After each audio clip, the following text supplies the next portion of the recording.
औज़ुबिल्लाहि मिनश्शैतानिर्रजीम बिस्मिल्लाहिर्रहमानिर्रहीम। अॼु असांजो मौज़ू आहे असहाबे रस। क़ुरान पाक ॿ लफ़्ज़ इस्तेमालु कया आहिनि, असहाब ऐं रस। अचो त सभ खां पहिरियों मालूम कयूं त असहाब कंहिंखे चयो वेंदो आहे। असहाब लफ़्ज़ सुहब मां निकितल आहे। लफ़्ज़ सुहब जी माना आहे साथी या माण्हू। लफ़्ज़ असहाब जी माना आहे माण्हू।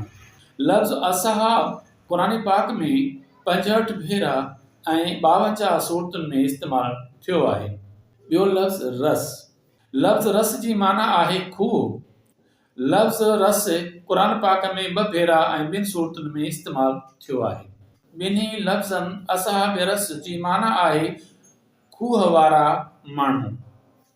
असहाब रस जो क़ुरान में ज़िक्र सूरत नंबर 25 फुरक़ान आयत नंबर 38 ऐं क़ौम आद, क़ौम समूद, खूहनि वारनि ऐं उन जे विच वारनि काफ़ी क़ौमुनि खे असां हलाक कयोसीं। सूरत नंबर 50 काफ़ आयत नंबर 12। उन खां पहिरियां नूह जी क़ौम कूड़ो कयो ऐं खूहनि वारनि ऐं समूद वारनि बि। इहो असहाब रस जो ज़िक्र क़ुरान पाक में इन्हनि ॿिन्ही सूरतुनि में। हाणे थोरो ॿिन्ही सूरतुनि खे तफ़सीली तौर पढ़ी था वठूं। सूरत नंबर 25 फुरक़ान आयत नंबर 37 ता 39। ऐं नूह जी क़ौम जॾहिं उन्हनि बि रसूलनि खे कूड़ो भायूं त असां उन्हनि खे बि ॿोड़े गर्क करे छॾियो ऐं खेनि माण्हुनि लाइ हिकु निशानी कयो ऐं असां ज़ालिमनि लाइ दर्दनाक अज़ाब बि तयारु करे रखियो आहे। ऐं क़ौम आद, क़ौम समूद ऐं रस यानी खूह वारनि माण्हुनि जो कयोसीं ऐं ॿियनि बि केतिरियुनि ई उम्मतुनि खे जेकी उन्हनि जे विच में गुज़री चुकियूं आहिनि। ऐं असां हर हिकु क़ौम लाइ मिसाल बयानु कया, पोइ उन्हनि सभिनी खे तबाह ऐं बर्बाद कयोसीं त जीअं तबाह ऐं बर्बाद करणु घुर्जे। ही क़ौमूं इराक़, शाम ऐं हिजर में रहण वारियूं हुयूं, जिन जो मिसाल अरब क़ौम खे ॾिनो वियो आहे, छाकाणि त अरब क़ौम जो वापारु इराक़ ऐं शाम ॾांहुं हलंदो रहंदो हुयो। सूरत नंबर 50 काफ़ आयत नंबर 12 ता 14। उन्हनि मके वारनि खां पहिरियां ई नूह जी क़ौम ऐं खूह वारनि माण्हुनि ऐं समूद क़ौम बि कूड़ो ॼातो हो ऐं आद ऐं फ़िरौन ऐं लूत जे भाइरनि पिणु ऐं ॿेले वारनि ऐं यमन जे माण्हुनि तुब जी क़ौम बि सभिनी रसूलनि खे कूड़ो भायो, पोइ मुंहिंजो वाइदो पूरो थी रहियो। ही क़ौमूं इराक़, हिजर, शाम खां वठी करे मिस्र, फ़लस्तीन ऐं यमन ताईं तबाह थियल आहिनि। यमन मके ऐं मदीने जे वेझो आहे। उन्हनि क़ौमुनि जा आसार अॼु बि यमन में मौजूदु आहिनि। इस्लाम खां अॻु यमन जे हर बादशाह खे तब हमीद चवंदा हुआ त अल्लाह अज़ाब छो कंदो आहे क़ौमुनि ते।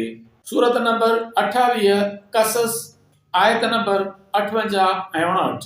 ऐं असां केतिरा ई वसंदड़ ॻोठ तबाह करे छॾिया जेकी पंहिंजे ख़ुशहालीअ ते आकड़ कंदड़ हुआ, पोइ उहे संदन घर अॼु बि मौजूदु आहिनि, जिन में खाइन पोइ कंहिं थोरे वक़्त खां सवाइ को रहियो ई कोन आहे। ऐं नेठि असीं ई वारिस थियासूं।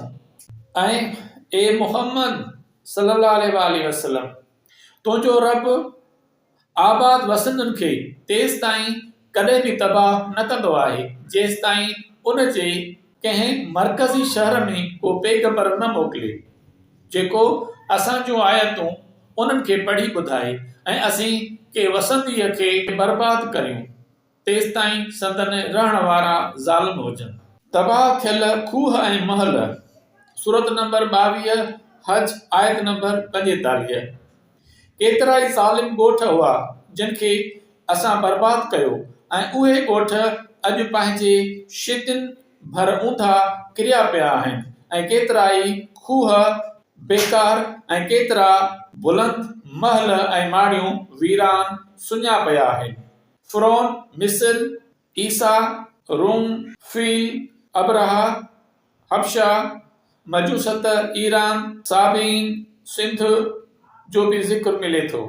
क़ुरान जी सूरत नंबर 25 ऐं सूरत नंबर 50 में ज़िक्र मिले थो असाब रस वारनि जो।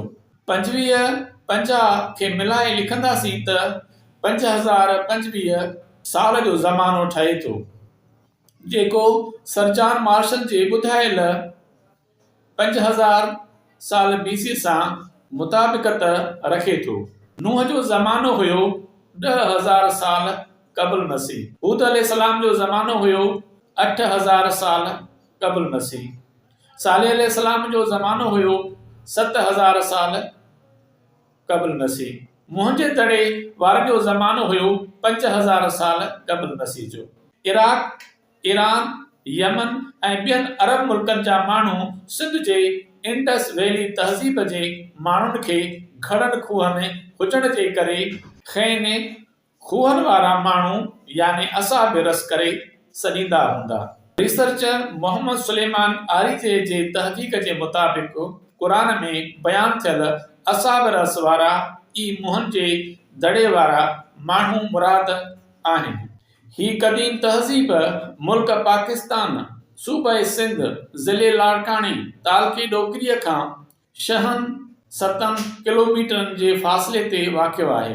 ही तहज़ीब लाड़कानी शहर खां 28 किलोमीटर 17 मील जे फ़ासिले ते दरियाए इंडस जे साॼे कप ते वाक़िअ आहे। इंडस वैली तहज़ीब जो तालुक न्यूलिथिक एज सां आहे।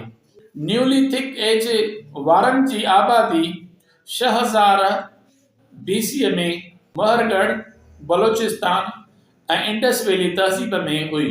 इंडस वैली तहज़ीब 1000 मीलनि खां बि वधीक इलाइक़े ते फैलियल हुई, जेका बाबिल तहज़ीब खां 4 भेरा वॾी ऐं मिस्र तहज़ीब खां 2 भेरा वॾी हुई। 5000 साल BC में समेरिन तहज़ीब बि उभरी हुई। हीअ तहज़ीब ॿिनि नदियुनि टाइग्रिस ऐं यूफ्रेटिस जे इलाइक़नि जे विच में फैलियल हुई। बाद में हीअ तहज़ीब मेसोपोटेमा जे नाले सां मशहूर थी। सर जॉन मार्शल डायरेक्टर हुयो पंजाब में। सर जॉन मार्शल 1922 ईस्वीअ में मुंहनि जे दड़े खे खोटण जो हुकुम ॾिनो हो। मुंहनि जे दड़े मां 1926 ईस्वीअ में डांसिंग गर्ल संबारा जो ब्रोंज़ जो पुतलो मिलियो हो। इन पुतले जी ऊचाई 10.8 सेंटीमीटर आहे। इंडस वैलीअ जा औज़ार ऐं हथियार ब्रोंज़ धातु जा ठहियल आहिनि। इंडस वैलीअ जा माण्हू सोन, चांदी, कापर ऐं ब्रोंज़ जो इस्तेमालु ॼाणींदा हुआ, पर लोह जो इस्तेमालु न ॼाणींदा हुआ। इंडस वैली तहज़ीब जे माण्हुनि जा वापारी तालुकात हुआ मेसोपोटेमा यानी इराक वारनि सां। इंडस वैलीअ जा घर सुरनि जा ठहियल हुया। इंडस वैली तहज़ीब जो मुख्य कमु ड्रेनेज सिस्टम यानी नेकाल जो बहितरीन सिस्टम हो। 1980 ईस्वीअ में मुंहनि जे दड़े खे यूनेस्को जे तरफ़ां विरासत में वरितो वियो। मुंहनि जे दड़े वारा पैदा कंदा हुआ कणिक ऐं बाजरी। मुंहनि जे दड़े वारनि कापर ॻोल्हे लधो हो।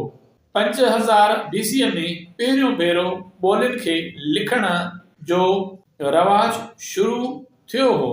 मुंहनि जे दड़े वारनि फीथे जी ईजाद कई हुई। जज़ाकल्लाह।